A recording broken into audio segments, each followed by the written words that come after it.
امجد صاحب، اقبال کا خواب تو پورا ہوا، لیکن فیض کا خواب کب پورا ہوگا؟ کیونکہ انہوں نے لکھا تھا چلے چلو کہ وہ منزل ابھی نہیں آئی۔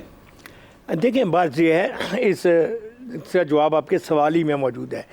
پاکستان کا جب خواب پورا ہوا تو پاکستان معرض وجود میں آ گیا۔ اب اس کے بعد پاکستان نے اپنی شیپ جو ہے، وہ جو ویژن جو تھا اقبال کا، اس ویژن کے مطابق اپنے آپ کو ڈھالنا تھا۔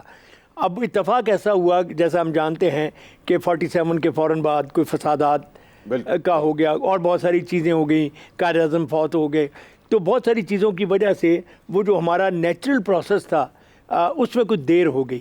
اسی دیر کی وجہ سے فیض صاحب کو یہ کہنا پڑا چلے چلو کہ وہ منزل ابھی نہیں آئی، کہ ابھی ہمیں اور آگے جانا ہے، اسی کو منزل نہیں سمجھ لینا چاہیے، بلکہ یہ ایک سنگ میل ہے، اس سے آگے ہماری قومی منزل جو ہے وہ چلے گی۔ تو میں اسے سمجھتا ہوں کہ یہ دونوں اصل میں ایک ہی بات کے دو رخ ہیں۔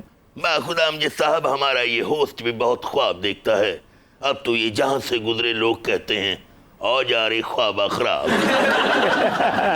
ویسے اگر آپ اس خواب کو خواب کر لیں تو زیادہ اچھا ہے۔